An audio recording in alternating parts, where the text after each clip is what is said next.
Petero igice cya kabiri urwandiko rwa mbere.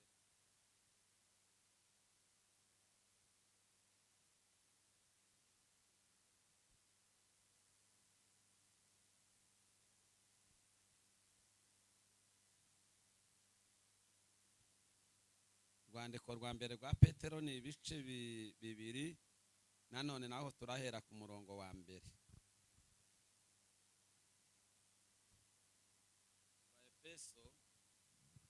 Bibiliya iravuga ngo ariko mwebweho ntimwize Kristo mutyo, nimba mwaramwumvise mukigishirizwa muri we ibihura n'ukuri ko muri Yesu, mbibabwiriza iby'ingeso zanyu za kera ko mukwiriye kwiyambura umuntu wa kera uheneberezwa no kwifuza gushukana, mugahinduka bashya mu mwuka w'ubwenge bwanyu, mukambara umuntu mushya waremewe ibyo gukiranuka no kwera bizanywe n'ukuri kuko Imana yabishatse. Amen.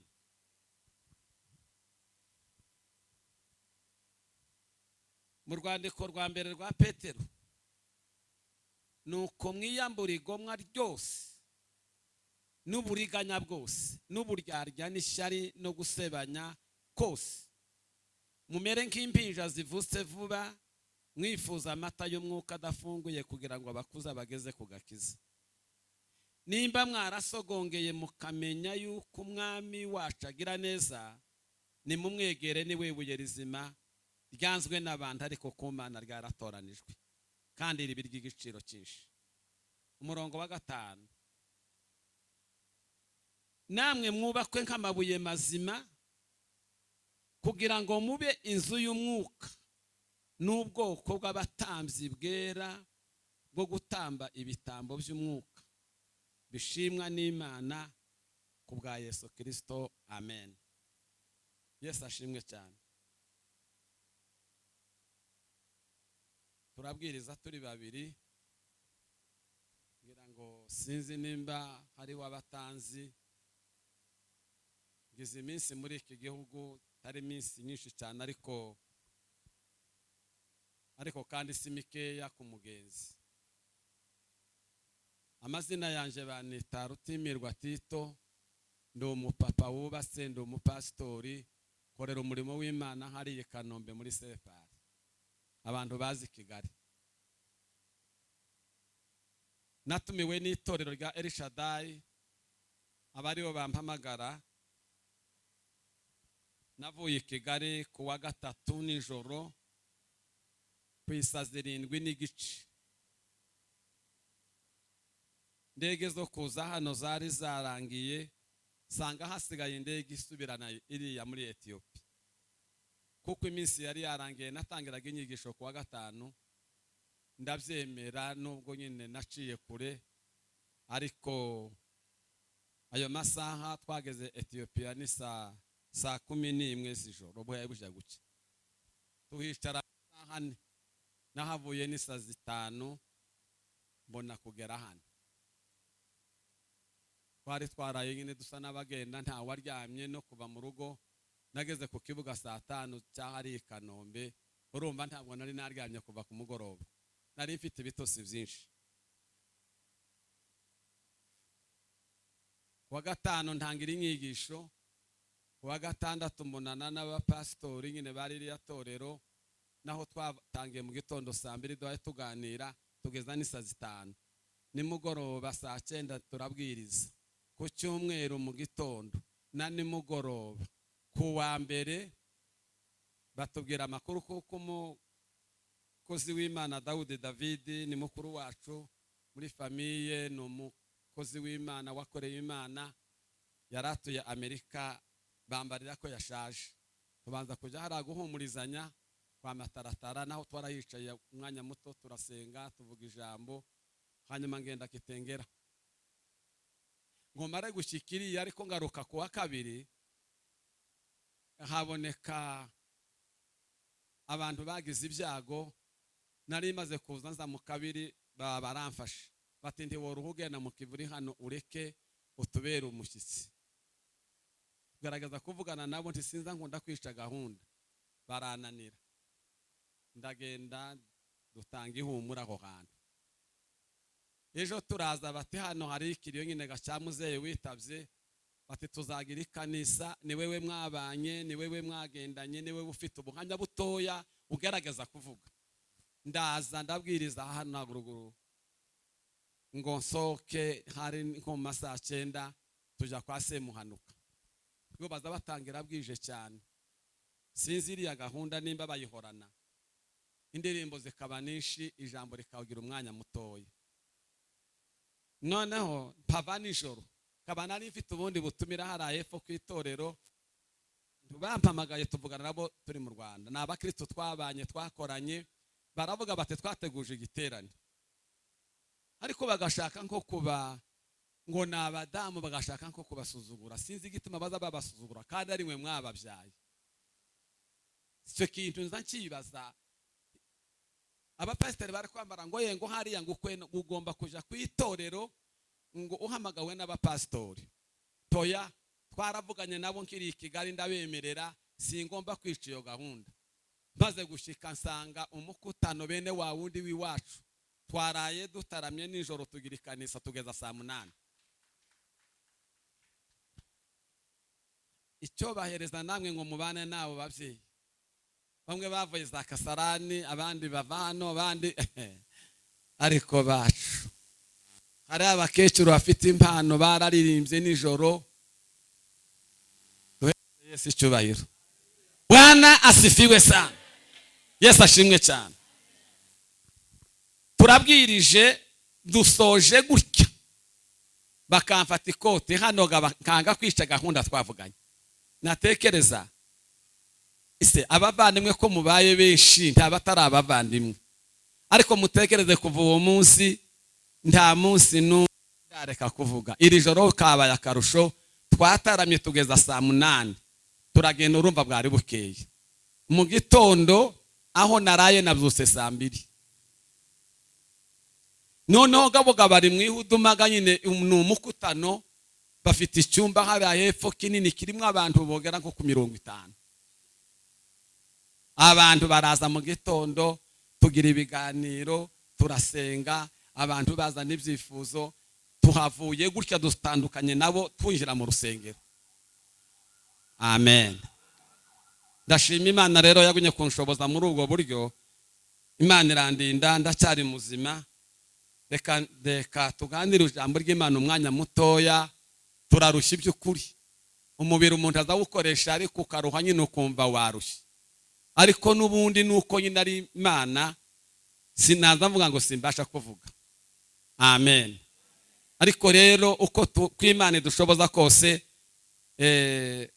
turabana namwe shimiye Imana ku butumire bwanyu kandi ngashimira Imana kuko mbabonye nabahereza pole hariho nyina barwaye pasiteri wa hano yararwaye no muvandimwe n'umwana wacu nubwo ari bishop ariko jewe mufata nk'umwana amen Yesu ashimwe cyane ngo reka mfe kuza gusa dupfe kurebana gusa ariko umwanya ntutwemerera niyo tutorara ntitunarara nyine ariko uyu mwanya mutoya ndawushimira Imana kandi nshimira Imana kubw'itorero kuko mwatugiriye icyizere kandi dufite abaduhamagaye hano mufite inyota nyinshi cyane ni iyo nyota sinzi ariko Imana ntirashoka igarukira cyakenera ngo mubanze muyikorere mu buryo bukwiriye buyinezeza dushimira abasore umwanya w'indirimbo ni mwiza pe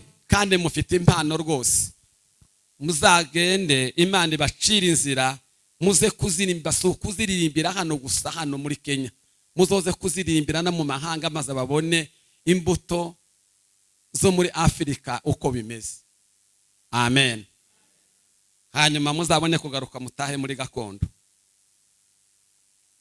Yesu ashimwe cyane Imana ntiyobyemera kuko mugenda muri gakondo mutarabanza ngo mubanze mugende muje kubwiriza ubutumwa bw'indirimbo mu mahanga kuko iyo ubutumwa bwaturutse ntibakiririmba izindi ndirimbo, nta mwanya wo kunabwiriza, bamwe babivuyemo. Ariko nimwe muzosubira kugenda nimba mudataye umurongo, muzagenda muje kwasa umuriro kugira ngo muzabone uko mubagarukana. Amen. Bwana sifiwe sana. Dusomye amagambo y'Imana hano twihuta kugira ngo nsigire uwacu umwanya. Uru rwandiko rw'Abaefeso rugabuyemo nk'ibice nka bitatu. Igice cya mbere n'icya kabiri n'icya gatatu kiratubwira ukuntu Pawulo yabandikiye ababwira ukuntu ngo abizera abakirisitu bahamagawe baryamye mu migisha Imana yabateguye. Yesu nimwe cyane. Turyamye mu migisha. Ku murongo wa gatatu w'icyo gice cya mbere haravuga ngo Imana y'umwami wacu Yesu ngo ishimwe kuko yaduhereye imigisha yose yo muri Kristo Yesu. Amen. Umurongo wa kane ukavuga ngo yabatoranirije muri we isi itararemwa. Turi bakuru kuruta isi. Imana itararema isi, twari mu mugambi wayidutekereza. Murumva icyo Bwana kugeza no mu gice cya gatatu. Igice cya kane gatanu cya gatandatu ni ikindi gice kugeza ku murongo wa 9. Amen. Kikavuga imibereho y'ukuntu tugomba kubaho mu mibereho muri Kristo Yesu, no kubana n'abantu, no kugenda nk'uko bikwiriye. Amena. Tutagenda nk'abapagani, tutagenda nk'abatizera. Ndetse byakaza kuvugamwe amagambo Pawulo yavuze y'imibanire y'umugabo n'umugore, bamwe bazazera arazishya ngo bwaca ngo zima. Ariko twebwe si uko nguko abahamagawe bakishijwe, tugomba kubana amahoro. Yesu ashimwe cyane. Niyo yavuze ngo mugomba ari umugore ngo agomba kubaha agakunda ngo kuko Kristo yakunze itorero. Amen. Uko itorero rigandukira Kristo ngo niko nawe ari umukristo agomba kugandukira umutware we. Namwe abagabo nubwo mwikomeza ngo mugomba gukunda abagore banyu nkuko Kristo yakunze itorero akaryitangira. Nimba utagira amahoro mu rugo noneho ubyumve, nutayagira tuzogenda mu ijuru. Zogenda mu ijuru ryane ni ryawe se. Haleluya. Bwana sifiwe sana. Noneho twahera ku murongo 6. Amena. Ugasoza iyo mirongo yose igice cya 6. Nico gice cya 3. Amen. Ndabara ngo kigabiyemo ibice bitatu. Igice cya mbere nuguhera ku gice cya mbere ukageza ku gice cya 3. Kiravuga igisha.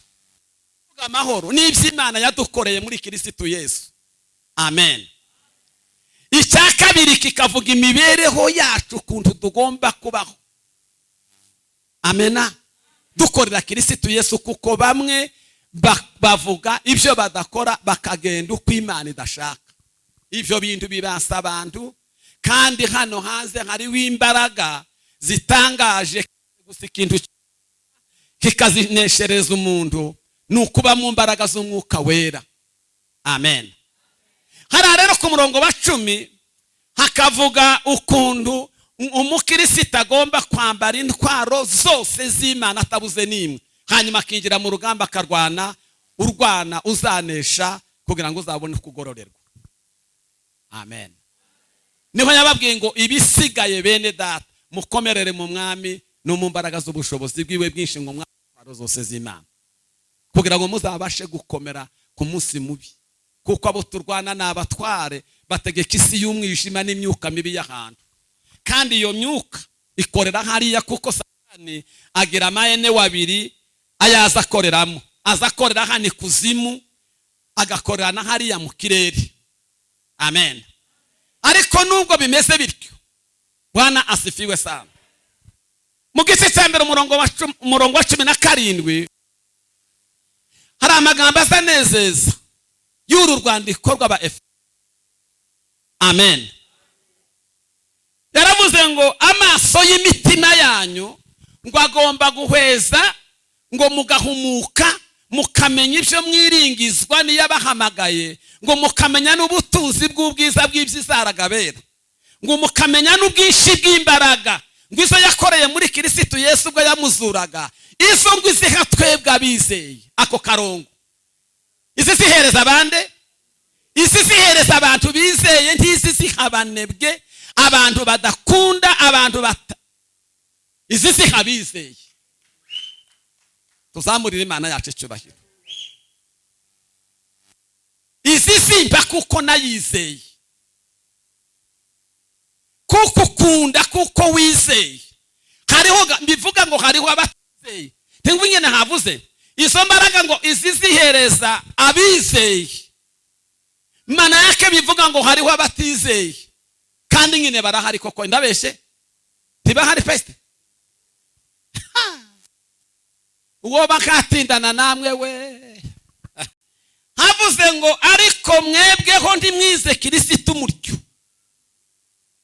niba mwaramwumvise mukigishirizwa muri we ibihura n'ukuri ko muri Yesu, bibabwiriza iby'ingeso zanyu za kera, ko mukwiriye kwambara umuntu, mukwiriye kwambura umuntu wa kera uheneberezwa no kwifuza, mukambara umuntu mushya. Mu Bakolosayi igice cya 3:9 haravuga ngo ntimukabeshane ubwo mwamaze kwiyambura umuntu wa kera n'imirimo ye, mukambara umuntu mushya waremewe ibyiza byo muri Kristo Yesu. Kuko Bwana sifiwe sana, nta jambo na Imana imaze ngo gutekereza umuntu. Muzi inkomoko y'umuntu. Umunsi Imana ivuga ngo tureme umuntu, amina, ni mwita aya magambo niho tuyasanga. Haravuga ngo tureme umuntu usa nande, usa natwe. Haza uwo murongo ni uzugaragaza ubutatu bw'Imana, Imana Data, Imana Umwana, Imana Umwuka Wera.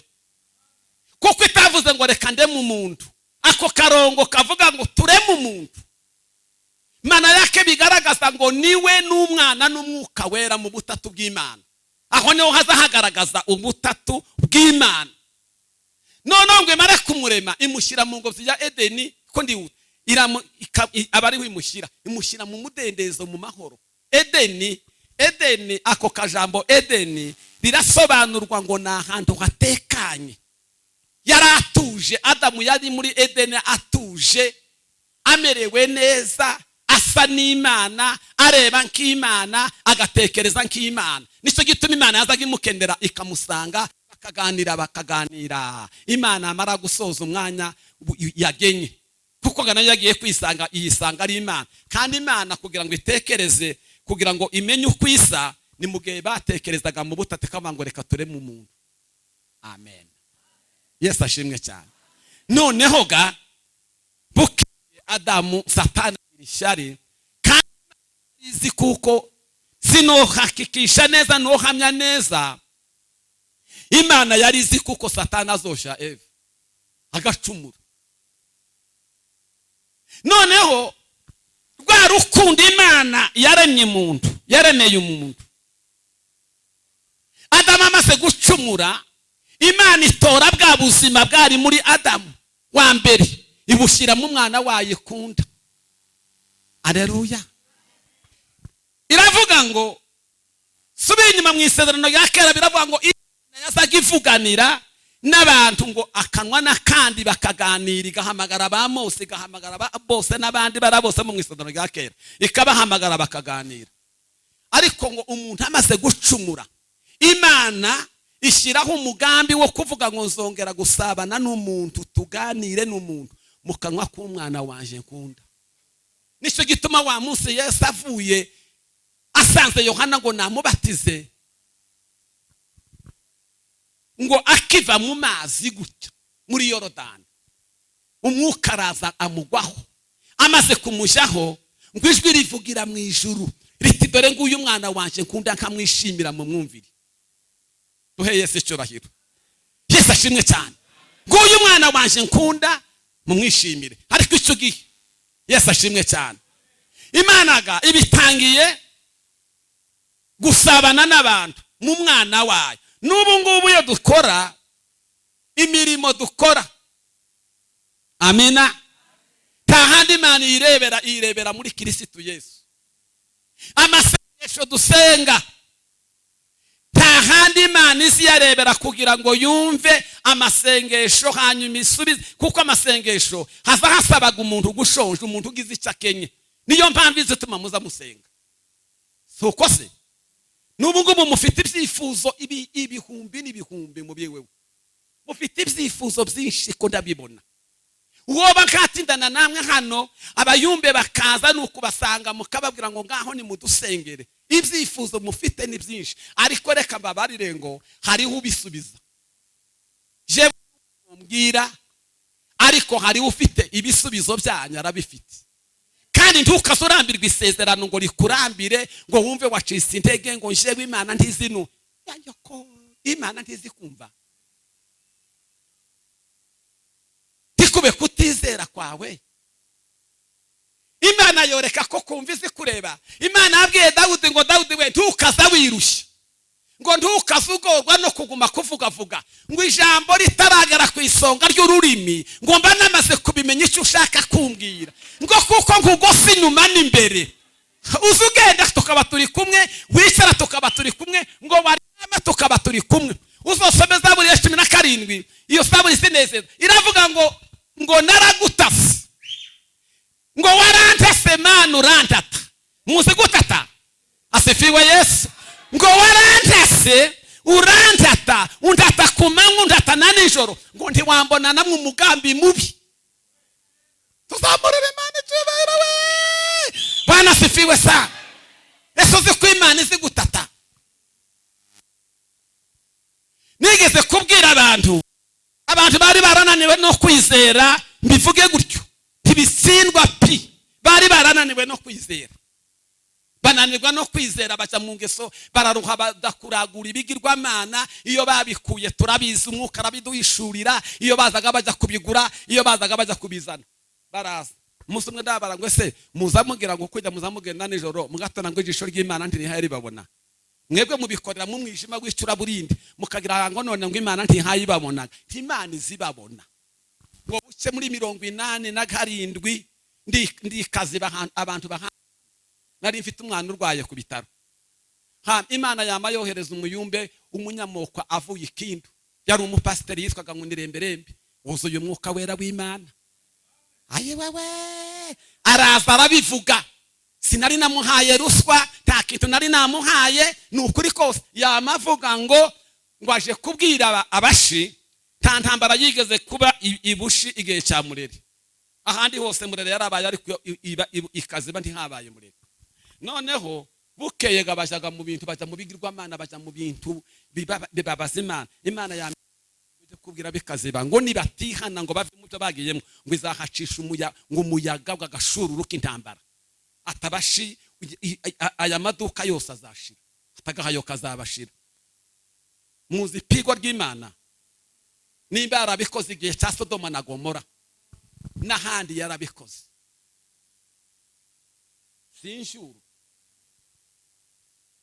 twari tumaze kugera ahantu bamwe batoba bakiramusa abandi, akabza akagira inkijana ariko akanga gutiza abandi amato.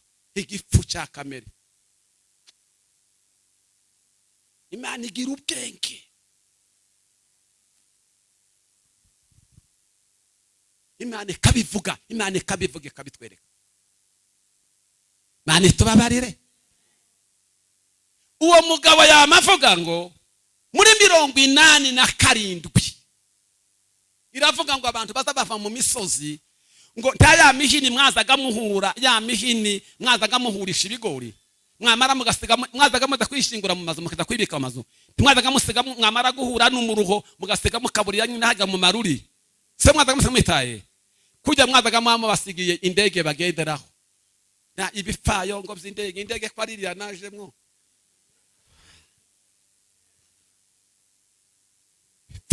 abadayimoni Satani ngo muhini wo guhura ibigori ukaba indege ngo bagahambira n'ibyasi by'imikenke bakabihambira ngo bakabigenderaho ngo bakagenda ngo guhura n'abantu ngo bari mu ndege yiburega ni bande bazi burega bari hano bashyira amaboko hejuru tabantu bageze burega dore ngabari abahamya abantu bazi burega hariho indege bazaga bahuriramwo bavuye mu misozi bakika bamara kuvunjanga ivyo bitinditindi byabo bagasaba bakagaruka ngo baje kwica inka z'abandi n'abana no kugira ishyari n'iribirira gapfa n'ubugome.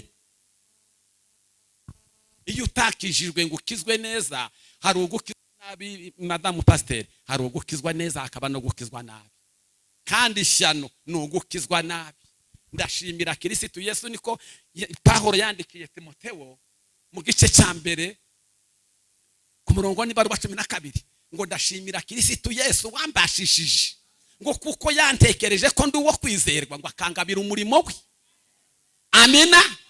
Kandi ngo yamara kungira umurimo wiwe amaze kuwungabira, haleluya, ambarira gukoza gukora.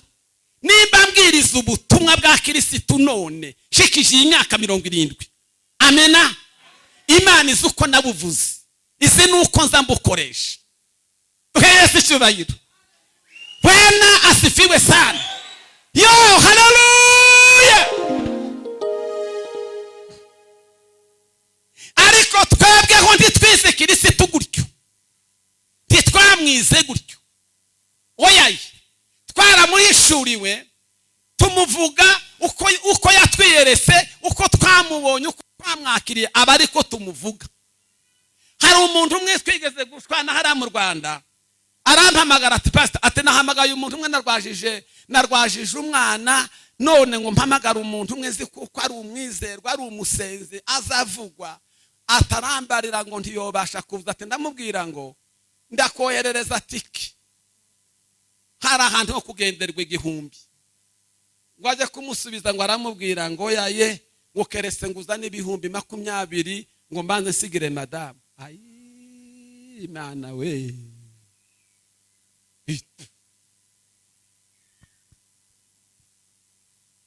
faranga.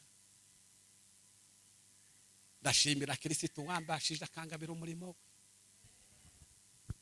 yabonye ko ndo wo kwizerwa. Twebwe ntitwize Kristo gutyo, ntitwize Kristo gutyo.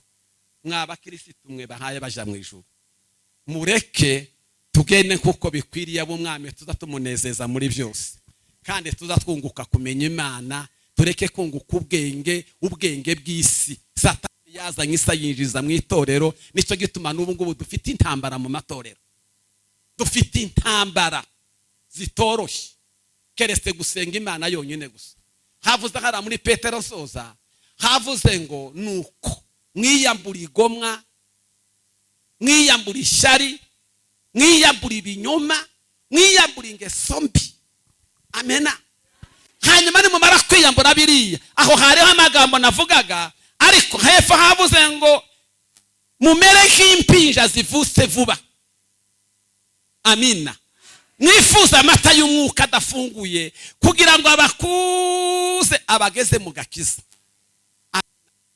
Nimba mwarasogongeye mukamenya ko umwami wanyagira neza, nimumwegere niwe buye rizima ryazwe n'abantu. N'ubu ngubu Bwana asifiwe, n'ubu ngubu gabi niko bimeze none. Nimumwegere niwe buye rizima ryazwe n'abantu, ariko kumana ryaratoranijwe n'irw'igiciro.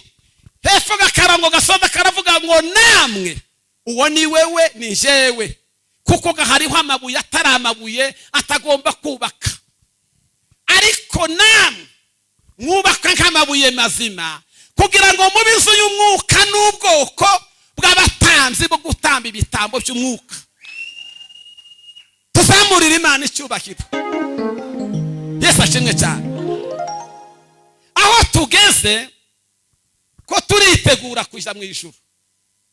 Ejo bundi yamaze kumbwira ko Dawudi yarangije urugendo, najwe mwo n'indirimbo zo muri za 60. Turi mushojo niho namenye y'ubwenge, niho nakiriyaga kiza ndi umwana muto.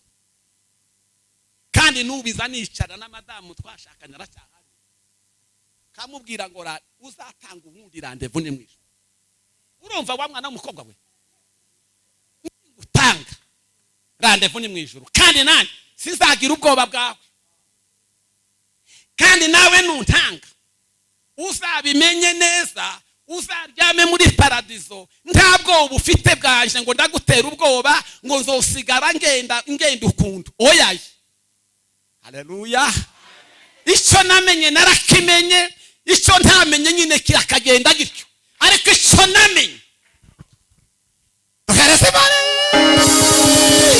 Bwana sifiwe sana nari navuze ngo sintindi umbabarire mwana wa data Yesu ashimwe cyane amena amina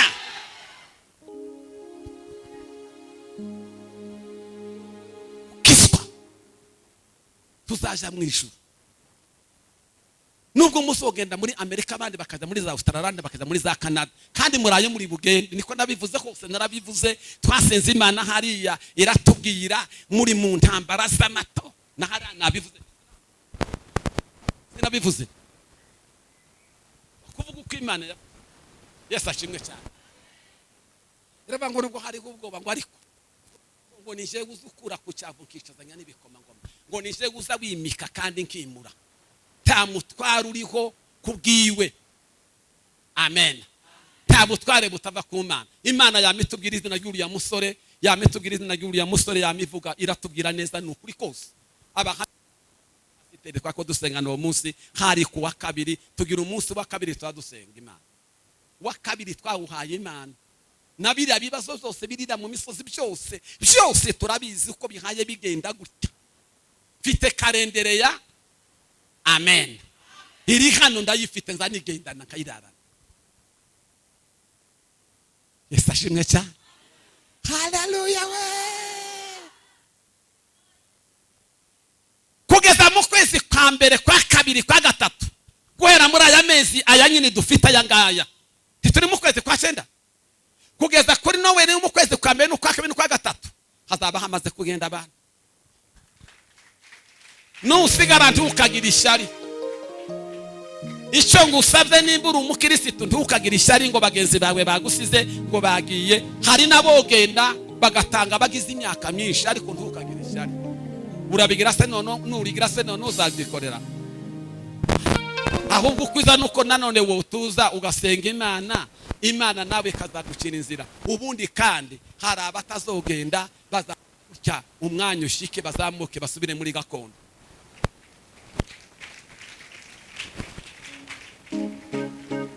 aba bakecuru muzabajana muri Amerika ngo baje gukora iki uzashye kurengeze wewe ibintu ahubwo ni musenga Imana ibahe kurama hanyuma muzasubire muri gakondo mama soko nguko Imana izabafashe ba mama haleluya mureka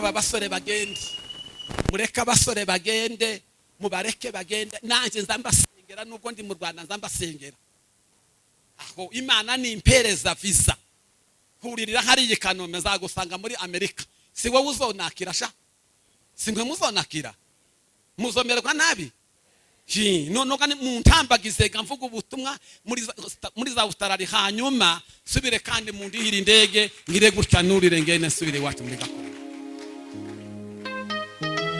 wereze Imana icyubahiro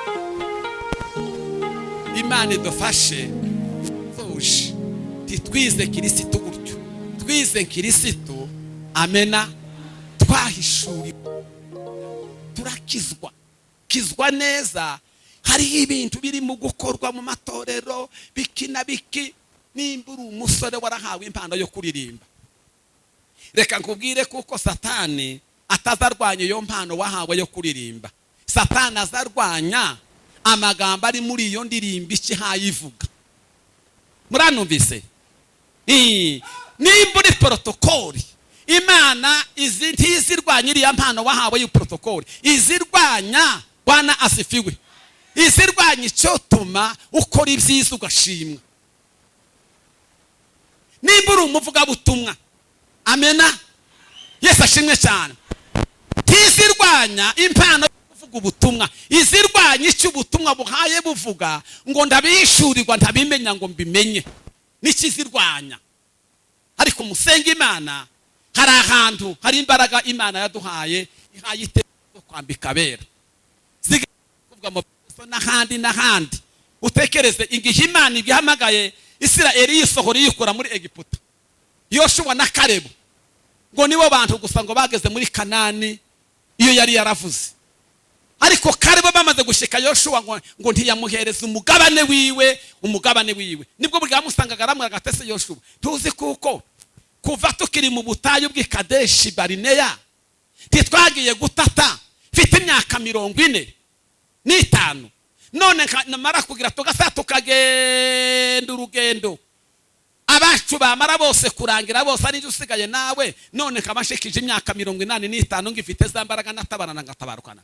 ku rugamba sizo ngifite na bugingo n'ubu ngubu kandi gitumye nshisi y'imyaka 45 suko umutima waje womatanye n'Uwiteka Imana icyuba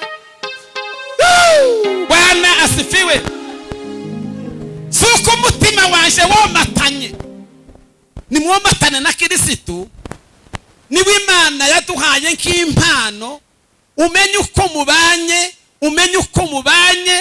uko mubanye muri iki gihugu apana gutwarwa n'isi ntukemerera isi kwinjiramo abantu bari mu kwemerera isi kabinjiramo isi zabahemba isi zabagororera naho Yesu wabwiye abigishwa kabarati ntimuruzi uzanitegereza kanizera akaba arafite mu mutima uwo nguwo afite ubugingo buhoraho hari ikindi duhaye duharanira bizera so ubugingo buhoraho pastor tuzagende mu ijuru Bwana asifiwe Imana izatugororere hari ikindi se hari ikindi cyatumye turari nkuna tukaza tugenda mu mvura tugashaka Imana tukabatizwa mu mwuka wera tugakomera abantu bananiwe bakamere bamwe barashaje abandi ibisi kandi ubunebwe bwo mu busaza nibo boza bwicana ariko iyo wagiriwe amahirwe ukanesha kamere mukabisho Yesu ashimwe cyane sako ndavuga neza kurabona narahindutse ndacyari wawundi niyo muzogenda muzamenya ngo ndacyari wawundi Imana ibahereze umugisha nimwakirije